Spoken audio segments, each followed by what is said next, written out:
Good morning, everyone. Good morning.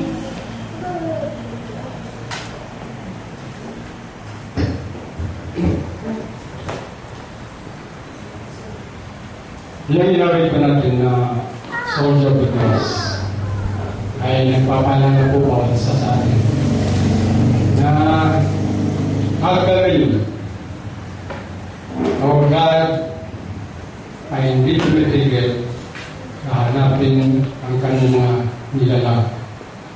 So ang isay ko ngayon po ay God's quest for man. There is no doubt in anyone's mind that God is still seeking man for a high and exalted purpose.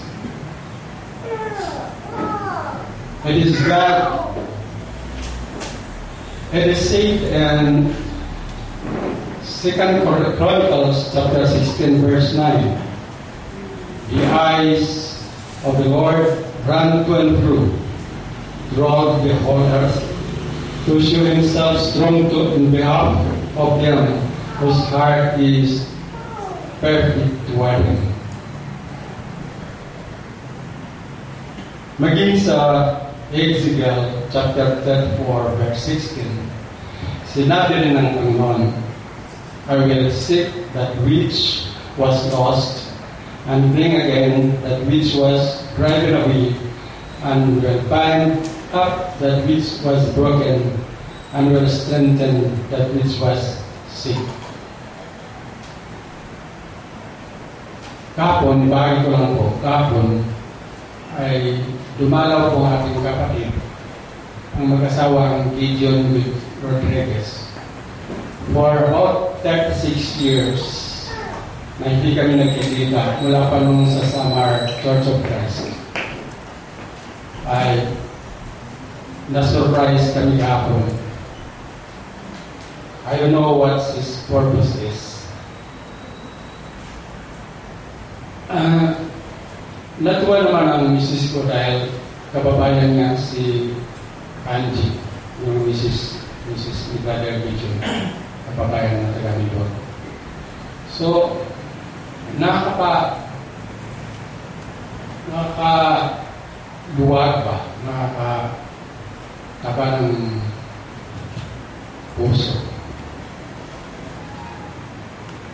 Hindi namin nakala na po ganong taon, ilang taon bago magkita. And as I said, hindi po nagsasawa ang Panginoon Diyos na hanapin niya ang bawat isa po sa atin. Kuminsan, at times, it seems that God has let evil run rampant in the world, and we wonder if He even notices it. But alam po natin na si God sees everywhere clearly, both the evil actions and the intentions lying behind them. We know that as of now, present evil is prevalent in our fallen world. But God is able to turn every circumstance around for our own reigns, and He is in control and can transform any tragic situation to produce good for His kingdom. Maalala po natin, when Jesus Christ came to earth, He announced His mission to the world in these words. Sa Lucas chapter 19 verse 10, the Son of Man is come to seek and to save that which is lost. Maliwanag po na hanggang ngayon, Christ, the Godfather, is still searching or looking for tapat ng mga nilalang. Ang anak ng tao ay naparito upang hanapin at ligtas ang mga nawawala. When Jesus said Zacchaeus was the son of Abraham and yet was lost, He must have shocked His hearers in at least two ways. They would not have liked to acknowledge that this unpopular tax collector was a fellow son of Abraham, and they would not have wished to admit that sons of Abraham could be lost. But a person is not saved by good heritage or convert by bad one. Dahil ang pananampalataya is more important than genealogy. Jesus still loves to bring the lost into His kingdom, no matter what the background or previous view of life. Sa pamagitan ng pananampalataya, the lost can be forgiven and made new. You know a familiar song, and it is my favorite when I became a Christian. The familiar song asks the important question, why did my Savior come there? Why did my Savior come there? And there is an answer in the song, which is because He loved me so. He loved us. Tayo ay mahal ng Diyos. Why He loved mankind and what did He do to show such love? It means to be worked out from doing God's eternal purpose in mankind. In order to fulfill God's eternal purpose, Jesus became flesh and dwelt among us as the sleeping one. And during the life of Jesus, we see how patient and intent He was as He called His band of disciples. He brought to light the deep feelings of the Father for His creatures. And as Jesus remained called unto Himself,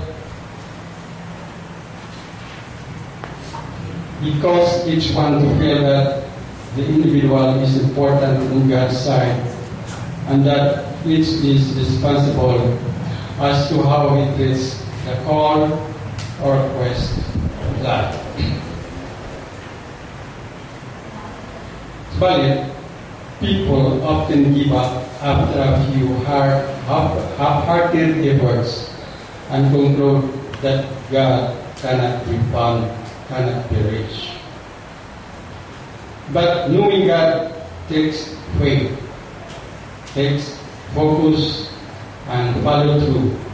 And Jesus assures us that we will be rewarded later on.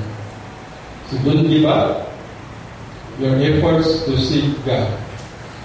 Continue to ask Him for more knowledge, patience, and love, especially understanding. We usually think of man as seeking God after God, and he must do so. But we are now interested in thinking of God's quest for man. Hinanap ng Diyos ang tao ang nawala dahil mahal niya. He is looking for a certain kind of creature who has a certain attitude of heart. When we review the scripture which pertains to God's call for man and His intended purpose, He is seeking after men, we are informed of some things about man that we are likely to forget. We say that in spite of all man's faults, alam po natin na tayo ay kahinaan, nakakamali. Faults and sins, man is the grand creature. Of course, he has that in him that makes him acting to the best, and he also has that which makes him acting to God. For man can choose, rise higher and stand up for the best things in life. Akin ibig sabihin, ahuri o katulad. One great mark of man's greatness is his constant hunger for God. No doubt, walang duda, millions have longings and thirst after God beats the crowd down by trying to substitute something of no value.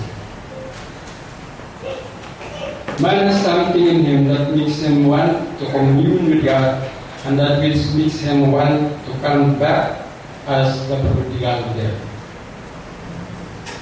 As one said, the soul cannot rest until it rests in God. Ang kaluluwa ay hindi mapapahinga hanggang ito ay may kapahingahan sa Diyos. If this were not so, then why would Jesus Christ came to earth to seek mankind? The only way man will come is because he wants to come back to God. God will not force him back himself.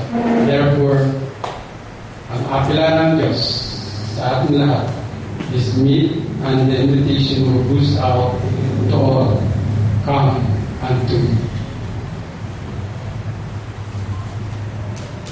We know that the central theme of the Bible is God quest for man. Quest. Sabihin, hinahanap niya ang tao. Hinahanap niya ang kanyang nilalang tayo. At the beginning when Adam had sinned, nalala nyo? At the beginning when Adam had sinned, it was not Adam who asked, God, where are you? Diba? It was God who asked Adam, where art thou? So, talagang hinahanap tayo ng Diyos. Until now, God is still calling those who are hiding, and His eyes run to and fro throughout the earth. God sought Noah out of all the millions to seal the earth upang maligtas ang langit. God sought Moses to lead His people out of Egypt. Tama po yung pronunciation ko. Anyway, as we study the history of Israel, we see times when the people would perish without leaders. God called them 15 judges to deliver Israel time after time. Ang pasensya ng Diyos is beyond expression. Why? Because He had a great and grand purpose in us. Throughout the Bible, God showed that He is not an absentee. He is not an absentee landlord. He wants to live among us, even in our hearts.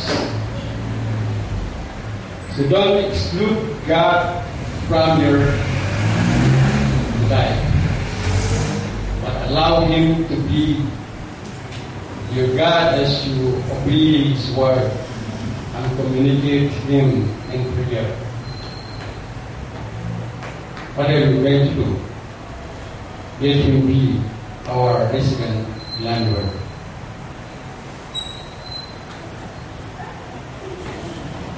When the Lord needed a man to herald the coming of the King, inihanda niya si John the Baptist to present Jesus to Israel. The greatest calling of all was when God appeared in the form of a man and said that He has come to seek and to serve the Lord, the lost. His great purpose was sending as He walked among men, selecting His helpers and saving those who came in touch with Him by faith. The Spirit of the Lord is upon Him and carried out the mission beautifully and expect His people to do the same as far as He has given them power and mission to do. The fact that His heart was prepared for such calling. We follow Him and see His tender compassion, His intent in souls, and His interest in our conditions of life. Ang tanong, where did Jesus first find you? Sa akin mga kapatid, nasabi ko na itong last time. Way back 1965, graduated. When I read the newspaper, Manila Times, those who are interested to study Bible, please come in, enroll. So doon ko na first meet si Christ. How does it make you feel to be God's temple? Well, masaya. Because kung in-accept natin ang katotohanan at si God to be our Savior, layo tayo sa kapamakan. May assurance na tayo ay hindi pababayaan. How does Jesus seek us now? Primarily, it is His gospel of love which is calling. He calls us by unrooted experiences, not without word. When one listens to the gospel story and submits his soul to God, then one sees God everywhere. In the sunrise, kita mo si God. Sa sunset, sa bulaklak, the seed time, harvest time, all remind one of His great lessons and all the fact that He lives in us. And keep reminding us of these things to handle the word of truth correctly. We must study what the Word of God says so we can understand what it means. Paano ba tayo tinawag ng Diyos? Sometimes during illness. Sometimes during sorrow, may pumanaw sa pamilya, may problema. Sometimes, kung ikaw ay nasiyahan, kasiyahan ka. So Jesus calls sometimes during illness, sorrow, and joys. At si God also impresses us by the beautiful lives of faithful Christians. For He told us to live our life so shine. Sa mga nagpupunyaging tapat ng mga Christian,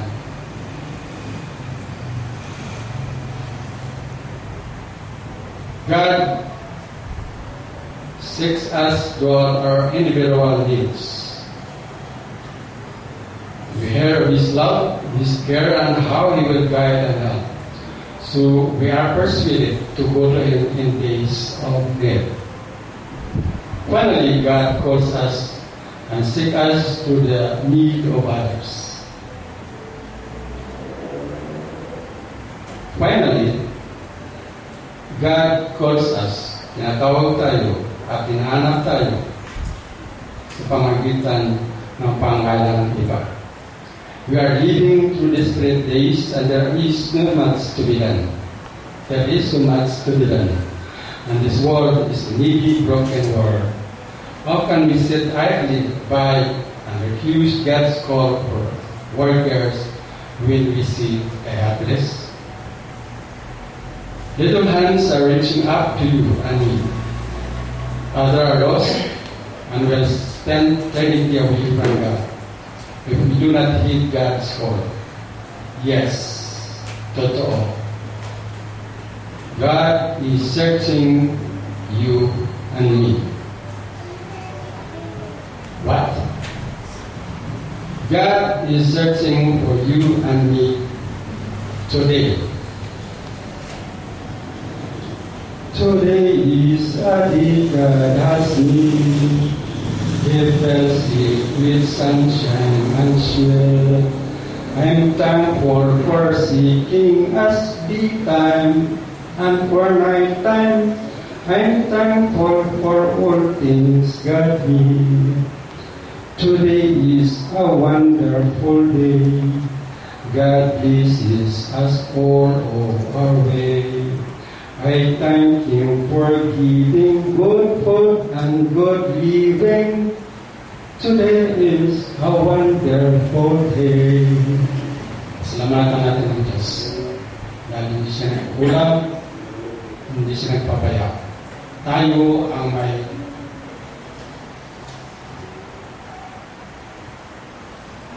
pagkukulang.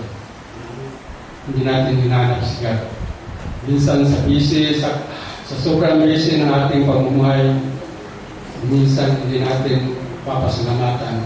We forget God. Because God ay naging tapat sa atin. God is still continuing searching for a faithful, a perfect man to help him. Salamat sa inyong pakikinig.